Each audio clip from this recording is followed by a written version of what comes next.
e bem-vindos à terceira etapa do nosso curso, o Novo Ensino Médio. Agora a gente vai falar da formação geral básica e dos itinerários formativos.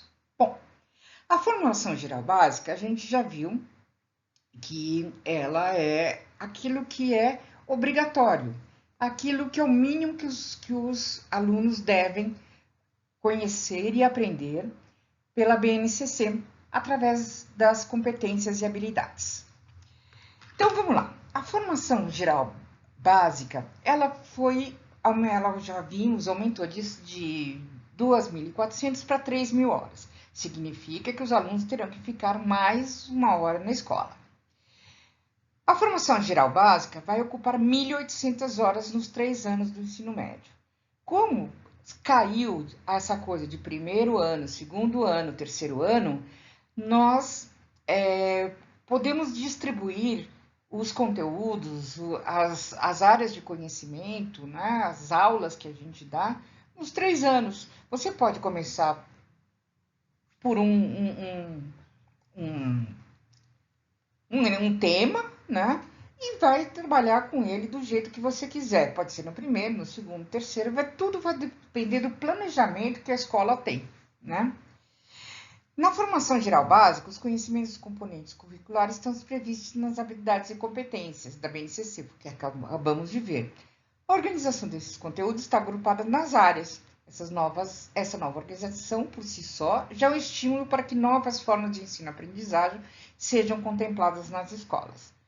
O que a gente quer dizer? Que acabou a aula expositiva. A aula dispositiva não existe mais.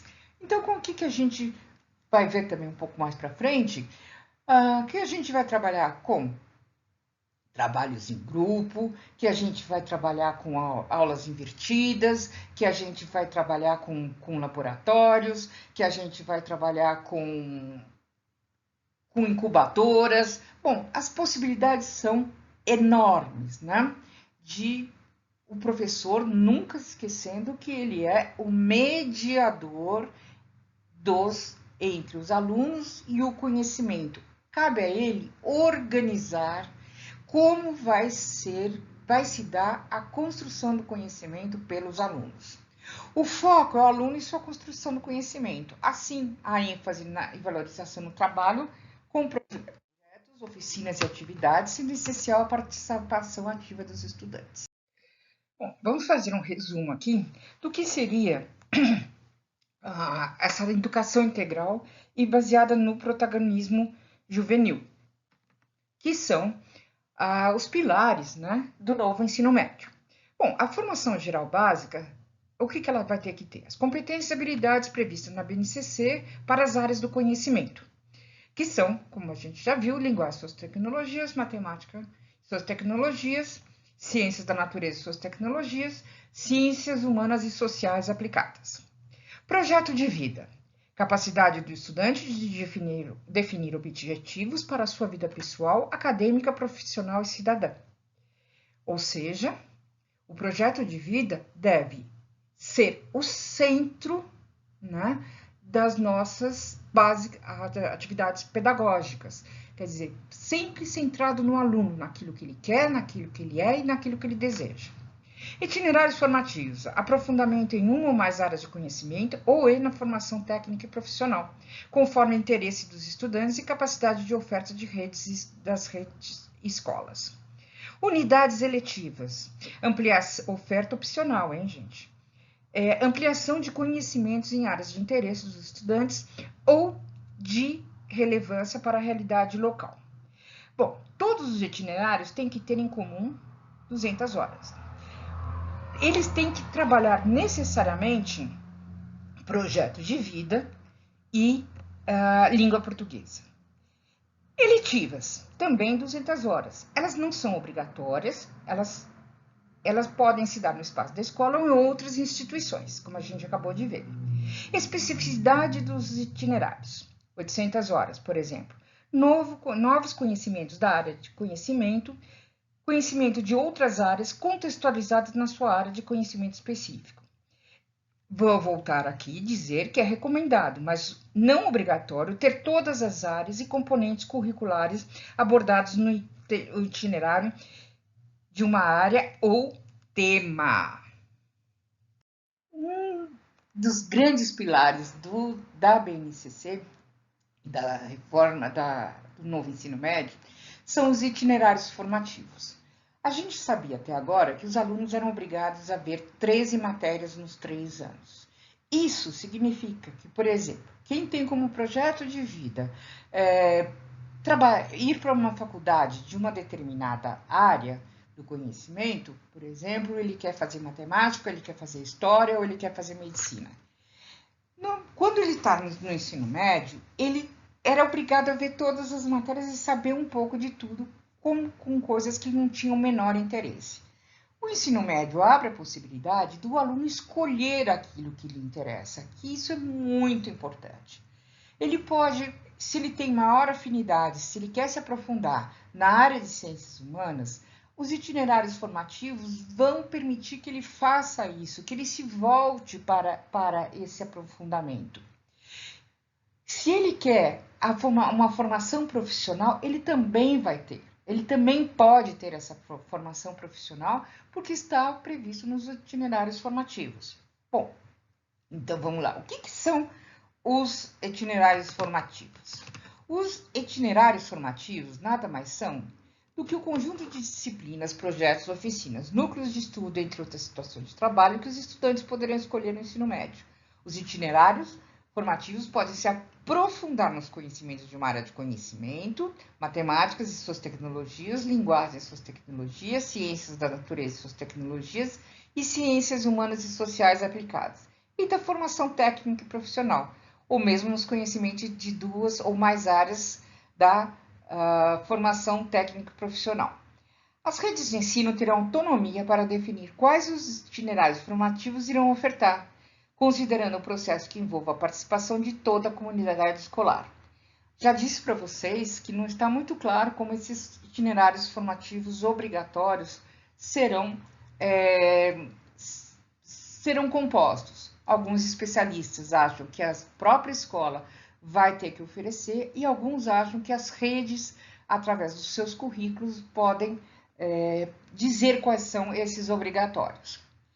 A lei do novo ensino médio determina que a escola possibilite, no mínimo, 2 itinerários formativos. Isso significa, se for uma escola grande ou uma região, por exemplo, pode ter 5, 6, porque lembre-se que os alunos podem se deslocar para assistir itinerários formativos em outras unidades, ou mesmo em instituições conveniadas. O ensino à distância, EAD, será de até 20% das aulas para o diurno e até 30% para o noturno. Ou seja, abre-se a possibilidade de os alunos estudarem via ensino à distância, um item que não era previsto, né, na antiga forma de organização do ensino médio.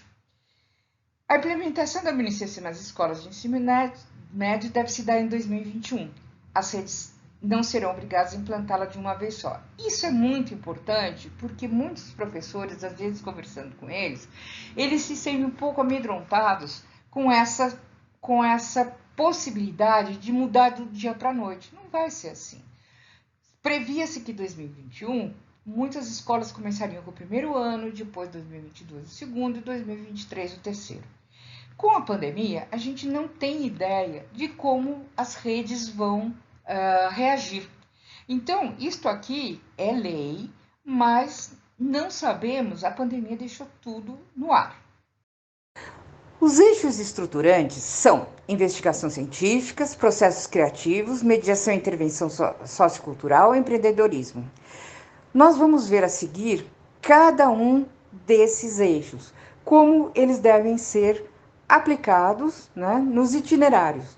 E também que é bom que todos estejam presentes nos itinerários. Se não for possível, pelo menos um deles tem que estar presente. Vamos ver agora a possibilidade de escolha dos itinerários. Antigamente, os alunos tinham 13 matérias no ensino médio, com exceção de sociologia e filosofia, que se alternavam no decorrer do curso. Agora, com a escolha de itinerários, a gente vai ter algumas situações. Por exemplo, ele pode escolher só aquelas obrigatórias, as trilhas de aprendizagem, ou seja, aquelas que ampliam o conhecimento, né? Depois, ele pode também escolher as obrigatórias e eletivas, que a gente já viu, que são aquelas que são dadas na própria escola, que são coisas não de aprofundamento, mas coisas mais leves. E a terceira, apenas as eletivas. Bom, o aluno, ele precisa estar com seu projeto de vida já bem encaminhado ou estar em construção para que ele possa escolher o que ele quer. Então, vejamos, na escolha de itinerário fixo, o estudante realiza escolha apenas no momento em que define seu itinerário. No modelo B, após escolher o itinerário, o estudante pode definir algumas unidades que irá cursar considerando um mínimo de horas. No modelo C, o estudante escolhe um número mínimo de unidades dentro de uma lista ofertada pela escola.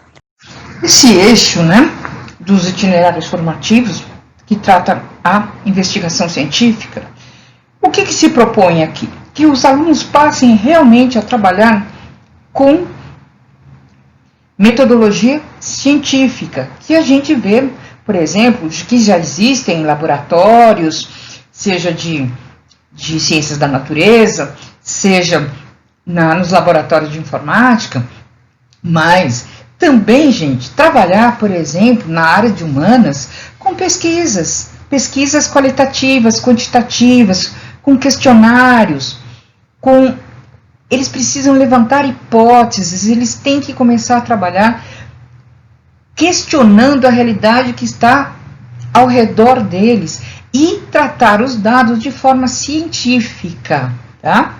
Então, a proposta é que tenha uma pesquisa científica integradora de áreas do conhecimento. Pode ser também que você trabalhe só com uma área. Isso, nesse itinerário, você pode fazer, por exemplo, nas ciências humanas, você pode trabalhar como eu acabei de dizer, com pesquisas quantitativas e qualitativas, dentro do rigor científico. Identificação de questão ou problema, o levantamento, formulação e teste de hipóteses, a seleção de informações e de fontes confiáveis, a interpretação, elaboração e uso ético das informações coletadas, a identificação de como utilizar os conhecimentos gerados para solucionar problemas diversos, a comunicação de conclusões com a utilização de diferentes linguagens. Então, eu acho que, assim, cada vez mais o aluno precisa estar embasado para agir, interagir e propor soluções efetivas para os problemas que estão colocados, de maneira com fontes confiáveis, com dados e etc. e tal. Cada vez mais nós temos que dar chance que os alunos usem sua criatividade na resolução de problemas, como a gente vem falando, naquilo que os circunda e nos grandes problemas em nível global. Por exemplo, o meio ambiente, as questões de poluição e assim vamos. A criatividade no ensino médio, muitas vezes, ela foi deixada de lado. Ela só se manifestava, às vezes, quando havia uma aula de artes ou alguma coisa assim. Agora, o que a gente quer? Que eles usem diferentes linguagens, manifestações sensoriais, vivências artísticas, culturais, midiáticas e científicas aplicadas. Então, o que eles vão fazer?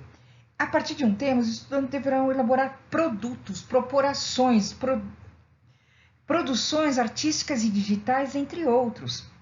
Ou seja, deixar a criatividade deles, seja em peças teatrais, seja em coral, seja em jogral, seja em cartaz, seja em peças de teatro, ou deixar livre, incentivá-los que eles usem esta sensibilidade que todos têm para resolver problemas e ter ações efetivas nas suas comunidades. Vamos falar de mediação e intervenção sociocultural. O que a gente quer, é que os estudantes ampliem a capacidade de utilizar conhecimentos relacionados a uma ou mais áreas do conhecimento, a formação técnica e profissional, bem como a temas de seu interesse para realizar projetos que contribuam com a sociedade e o meio ambiente. Isso, o que a gente está falando? Que esses projetos eles precisam ser mobilizadores de uma intervenção sociocultural e ambiental. Eles têm que agir na prática, pôr a mão na massa. Eles têm que fazer encontrar soluções, ações propositivas que possam efetivamente trazer contribuições para a sociedade e o meio ambiente. Isso pode ser no nível local, isso é muito importante no nível local, ou mesmo outras propostas que possam ser levadas a órgãos competentes, ou a jornais, ou serem expostos na internet, que tragam realmente, que sejam intervenções dos estudantes para a melhoria da sociedade e do meio ambiente. O empreendedorismo tem causado algumas dúvidas, realmente qual a sua proposta, né? E quais são os seus objetivos. Na realidade, o empreendedorismo eles tem que ser visto junto com a construção do projeto de vida. É uma forma de você conseguir que os alunos tenham foco, que os alunos desenvolvam sua autonomia e determinação para que consigam planejar e conquistar objetivos e metas pessoais, né? Ou mesmo até criar empreendimentos que gerem renda.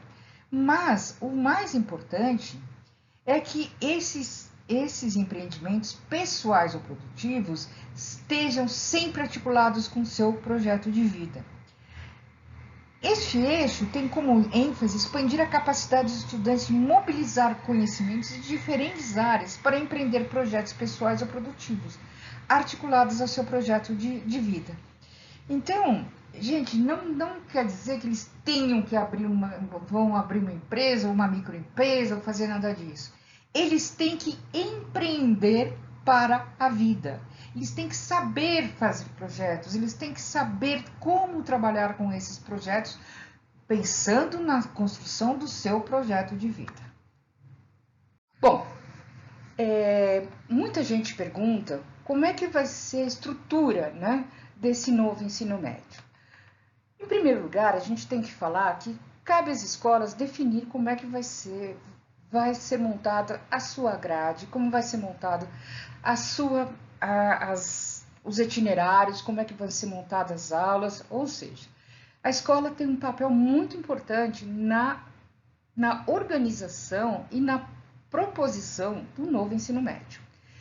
Me perguntam, por exemplo, sobre os formatos. Então, a gente pode ter disciplinas ou os conteúdos curriculares, né, das áreas de conhecimento, a gente pode ter módulos, cursos, núcleos de estudos, observatórios, núcleos de criação artísticas, incubadoras, laboratórios, clubes, projetos, oficinas, entre muitos outros.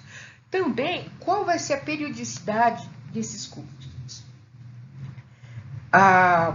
Pode ser anual, semestral, bimestral ou ainda outros, ou seja, está tudo muito aberto.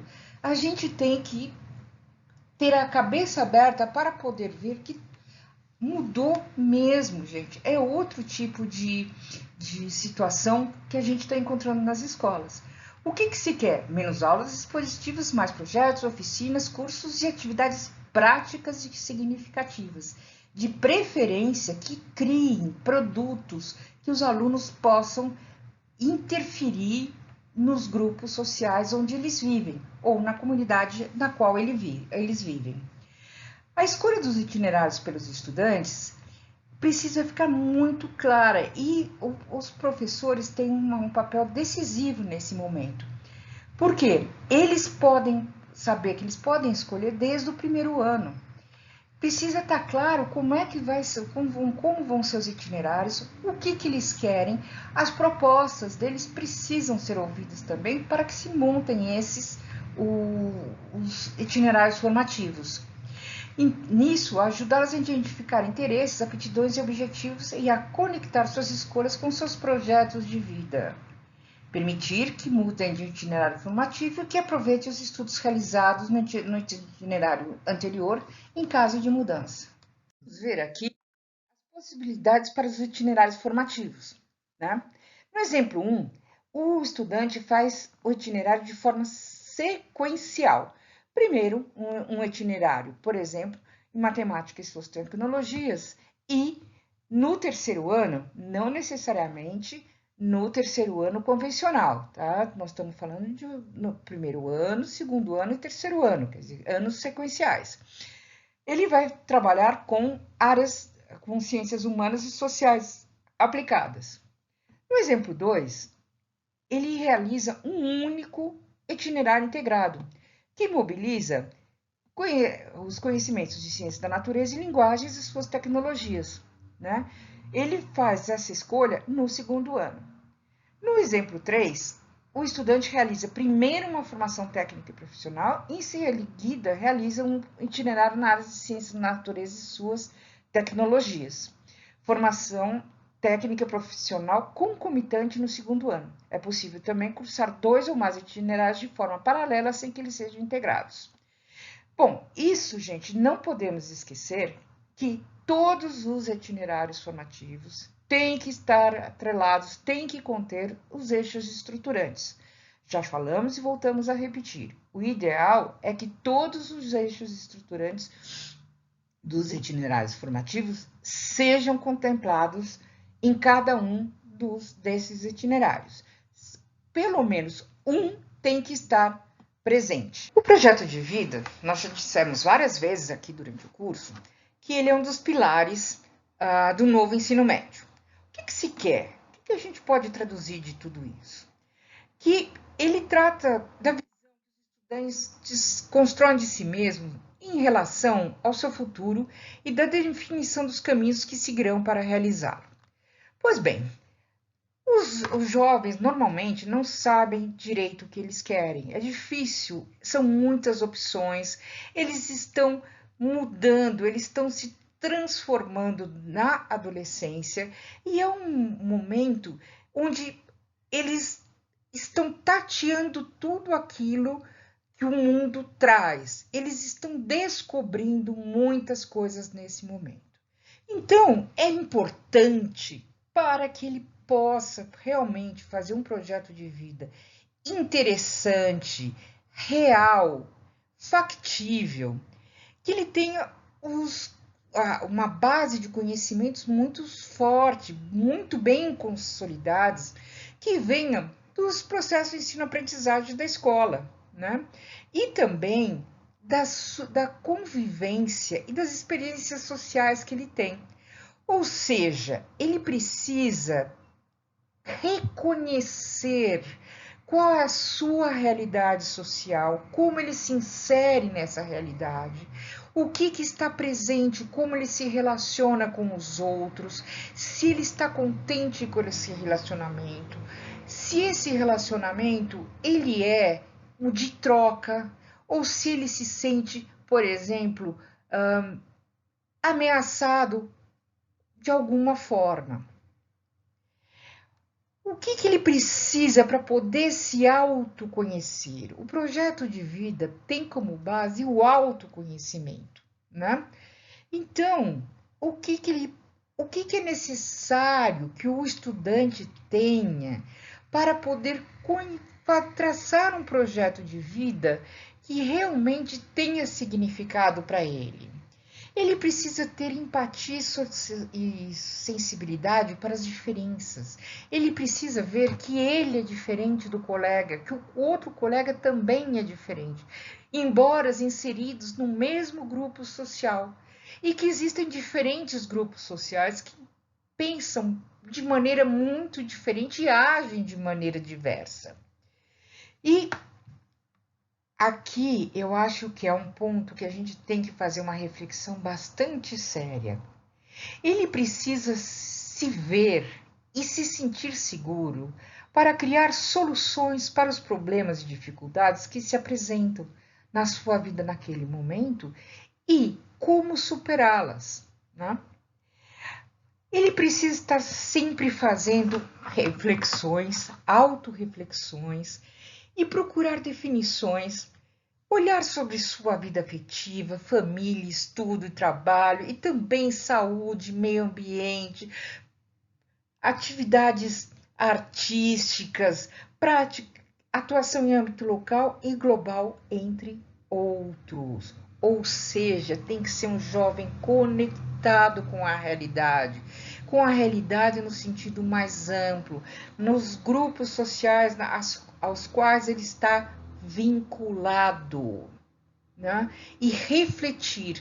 A reflexão, o jovem é muito impulsivo, ele precisa aprender a refletir, a parar e olhar para aquilo que ele está fazendo, aquilo que ele deseja, os outros. Procurar o autoconhecimento e pensar em um planejamento estratégico para a sua vida, desenvolvendo ferramentas como cronograma, estabelecimento de metas e objetivos, para que possa pensar o seu futuro organizadamente.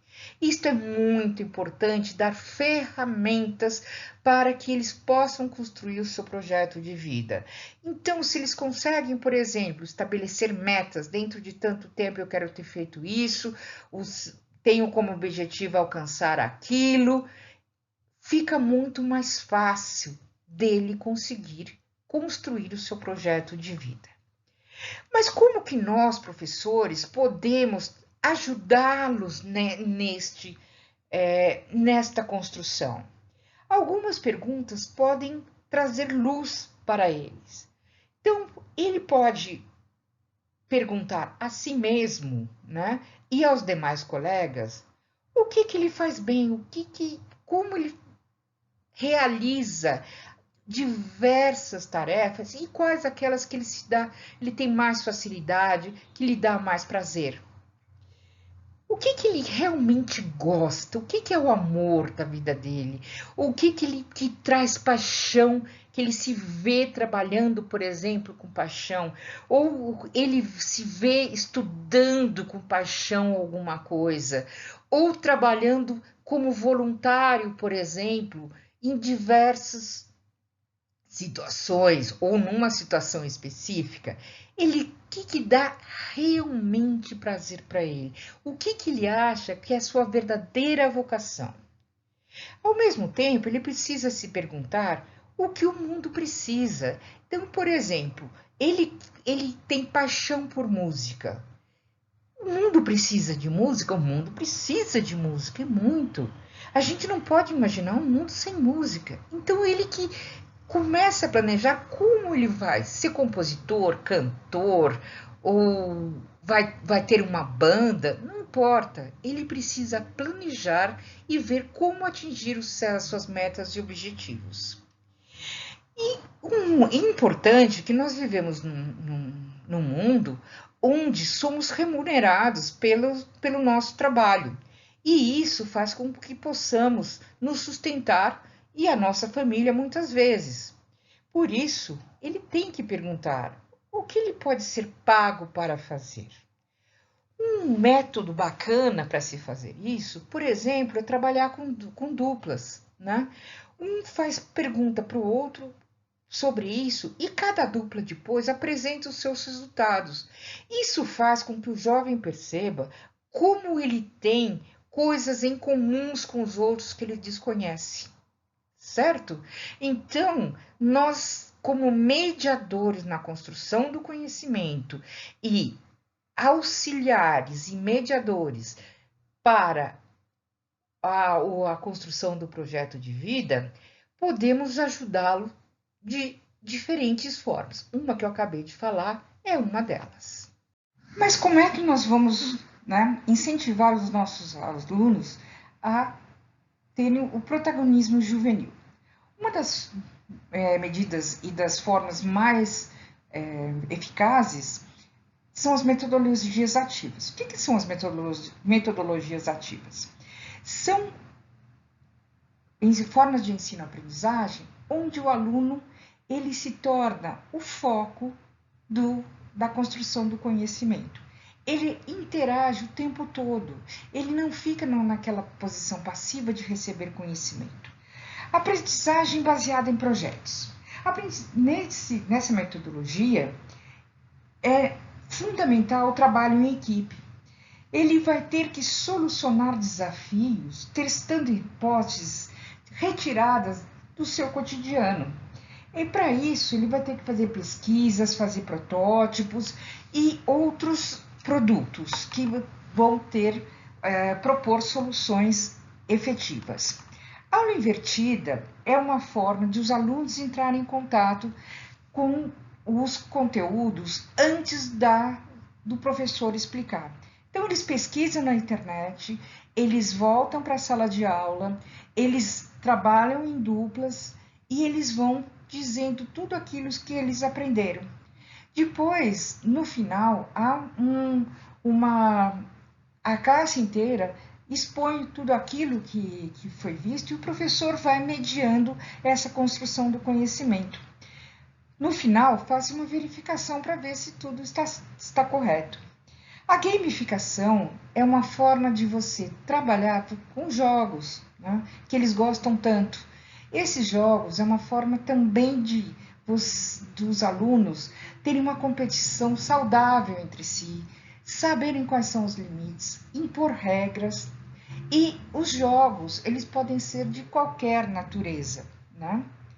Aprendizagem baseada em problemas. Nesse tipo de... Se na aprendizagem baseada em projetos, ele põe a mão na massa, aqui ele vai cada vez mais trabalhar com as coisas abstratas, com hipóteses. E desta forma, ele sempre as questões e os temas são problematizados. Então, ele define o problema, ele identifica o que é necessário para aprender para resolver o problema, investigar e procurar soluções para o problema, solucionar o problema e apresentar resultados. As aulas híbridas nada mais são do que EAD presencial. Isso é uma coisa que a pandemia tornou-se muito comum e que é uma forma de também os alunos ficarem mais atentos, deles participarem efetivamente da aula e tornar a aula mais dinâmica. Aprendizagem entre pares. Essa aprendizagem entre pares é sempre o trabalho em equipe. Cada vez mais é necessário, por exemplo, que eles tenham temas a serem discutidos, ou propostas ou hipóteses, não importa. Eles precisam aprender a trabalhar em equipe e em duplas. Por quê? Porque a troca, porque ele é obrigado a ouvir o outro, a perceber o outro, né? Então, é isso que se trata aprendizagem entre pares. Cultura maker. Estamos falando do enfrentamento de problemas, desafio por meio de construções de soluções práticas, mesmo que para isso seja necessário tentar muitas vezes. Vou apresentar para vocês aqui 3 filmes que são muito tocantes, né? E que dizem muito sobre tudo que nós vimos agora. Esses filmes, eles trabalham sensibilidade, eles trabalham a questão do projeto de vida, o que é ser empático, né? E a determinação. Então, os filmes são Hoje Eu Quero Voltar Sozinho, né? E Estrelas Além do Tempo e Intocáveis.